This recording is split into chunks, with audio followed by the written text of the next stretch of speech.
Okay, let's talk about power. Real power. And, style. The kind that lets you just rewrite reality because you feel like it. Absolutely. And today, we're digging into some sources you've brought, articles, notes, all about this D&D supplement called Lifesawitch. Exactly. And looking through this stuff, it's more than just another character class, isn't it? Oh, definitely. It feels like a whole new way of thinking about magic users in D&D. Right. So our mission today, our deep dive, is to unpack what this supplement is really offering. What makes these witches tick? Why are they, let's face it, kind of cooler than your standard wizard or warlock? We need to look at the gameplay, the unique bits, and that definite coolness factor that seems to just ooze from the concept. Okay, let's get into it then. What's the absolute core concept here? Well, right off the bat, the sources make it super clear. Being a witch here isn't just a job title or a class you pick. It's an identity. It's a fundamental cosmic transformation. So not something you learn in wizard school or by making the pact. Nope. You don't become a witch through practice. You are a witch because the universe literally changed you, fundamentally. Wow, that's a big shift. Less like picking up a new skill set. Exactly. It's more like something dormant waking up. Or maybe, being totally rewritten from the ground up. It's described as a moment of, literal death and rebirth. Intense, orchestrated by someone specific. Yes, we'll get to her. But this transformation directly fuels their magic system. It's not spell slots, not points in the usual way. It's called whim. Whim. Okay, tell me about whim. It's pretty much what it sounds like. Your whims, your desires made real. The universe basically acknowledges you have the right to meddle, so your desires just happen. How does that work resource-wise compared to a wizard counting spells? That's another huge difference. Whim points, which you use for spells, and other witchy stuff, they just replenish naturally. Naturally, like you don't need a long rest or anything. Not necessarily. The sources say the universe just recognizes your authority and, tops you up. It's almost like having, an unlimited cosmic credit card for changing reality. You decide you want something, reality processes the transaction. That's brilliant. And a stark contrast to that image the source paints of wizards fumbling around with components, gestures, and verbal incantations like amateur magicians. Yeah, a bit harsh, but you get the point. Meanwhile, the witch, they simply will things to happen. No dusty books, no bat guano, no chanting. None of it. It's described as pure intention backed by arcane elegance, just intent. So while the wizard's muttering and rummaging, the witch just sort of knows if there's magic nearby because they decided they wanted to know. Exactly that. It sets them apart right away.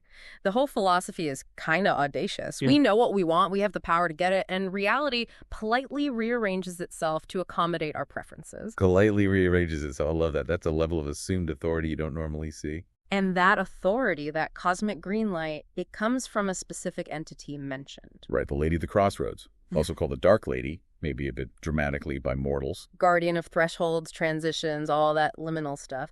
And she has these three aspects, right? Yeah, Rex for destruction, Vex for mischief, and Hex for curses. Sounds like a fun trio. It shapes the witch's flavor, definitely. But serving her isn't like a warlock pact. It's more like she chooses certain people.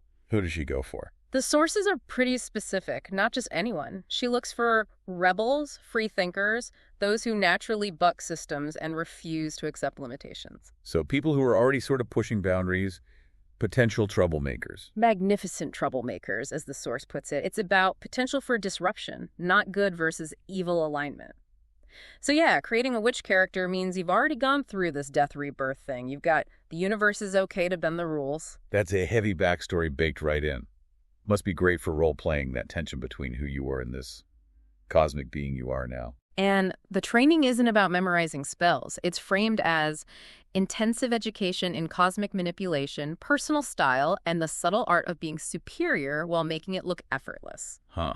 Personal style is part of the training. Okay, that leads perfectly into something else that makes them stand out. Their magic is visible. This is huge, Maybe the most striking difference. Every witch has a signature color, emerald green, royal purple, whatever, and it shows up visually in every single thing they do magically. Every single thing, like even lighting a candle leaves a green shimmer. Not subtle then. Not subtle at all.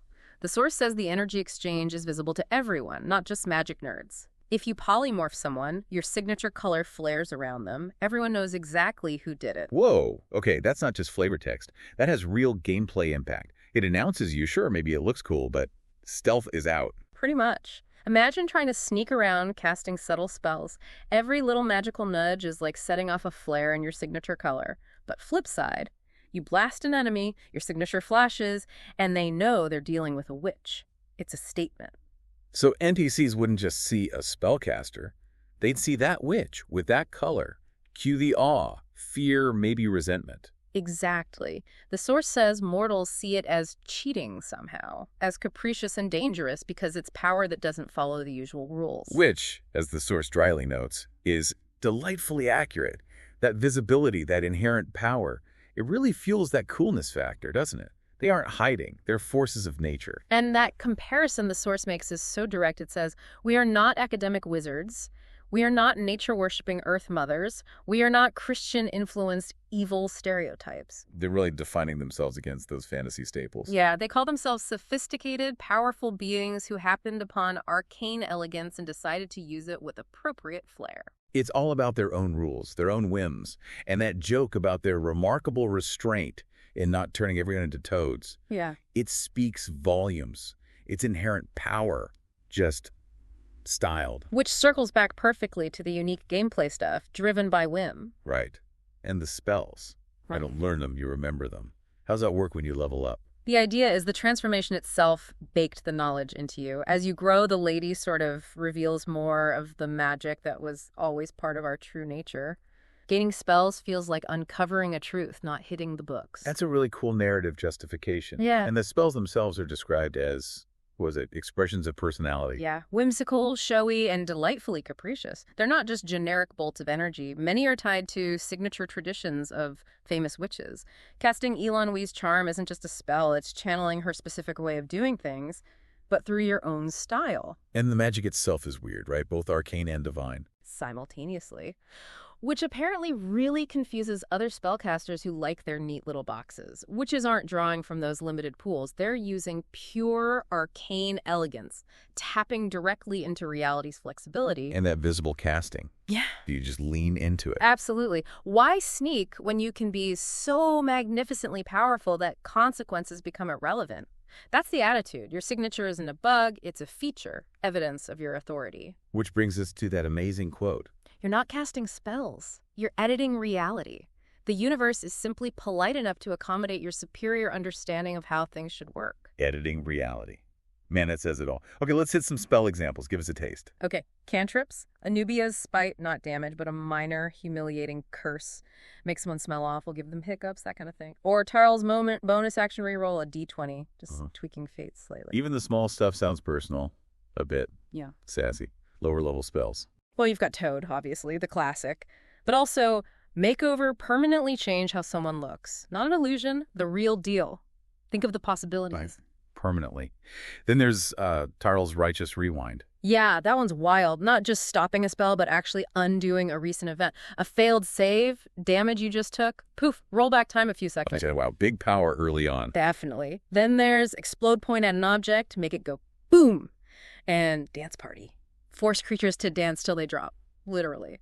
Capricious and kind of deadly. And Rewrite World. Sounds epic. It is. Cosmetically change a huge area sky color, building textures, sounds. But the kicker, it blocks all other magic in the zone. You impose your reality. Okay, these spells feel really unique. They aren't just reskinned fireballs. They have that specific witch flavor. Absolutely. Power, personality, and that because I can vibe.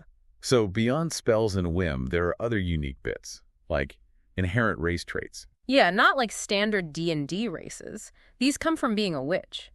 Natural telepathy, natural telekinesis, the witchcraft cantrip, like a stylish prestidigitation cosmic immunity, witch recognition to sense other witches. Plus death's resilience based on how you died, and a perfected form, your new look. Right, and then the class features build on that. What kind of stuff? You get Curse for manipulating probability, very hex aspect.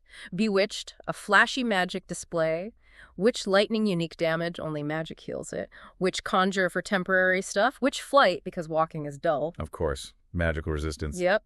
Improved craft to soup up your spells. Spell edit for minor cosmetic tweaks. And the big one, Whim of the Universe, basically negates something bad by saying, nope, reality doesn't work like that. Just vetoing reality. Love it. And you pick a path, like a subclass Enchantress, Morphtrix for shapeshifting, Nyx.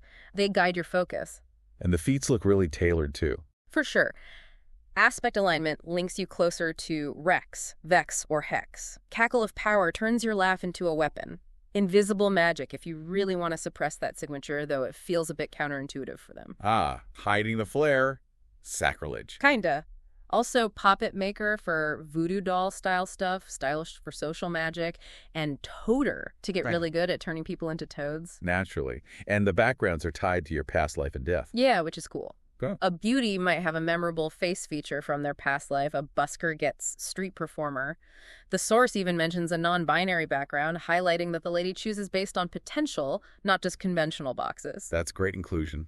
And the equipment sounds very stylish. Totally. Accessories, clothing, grooming, jewelry are actual categories. You get stuff like a purse of holding that color coordinates, spirit shades to see ghosts, a temporal pocket watch. And witch sticks. Yeah. Which can be anything from a staff to a cigarette holder. Exactly. And you can upgrade them, make them invisible, boost damage, store spells, even turn into a bracelet. It's all about integrating power with personal style. Okay, so what about witch society? How do they interact? There's a huge emphasis on a sacred sisterhood, an unbreakable bond. They even have a cosmic rule against hurting each other with magic. It's about mutual support in a world that doesn't get them. And they use terms like sister, mother, auntie, like a chosen family. Pretty much. Out in the world, mortal problems seem charmingly trivial to them. They're often drawn to places like the Freelancer Guild, where power is understood. But there are downsides. Trust issues mentioned. Yeah, rumors fly, witches ditching their teams, cursing people. They might have to work to prove they're reliable despite their inherent superiority complex. And which territories exist, like Crosshaven. That could lead to plot hooks. Definitely.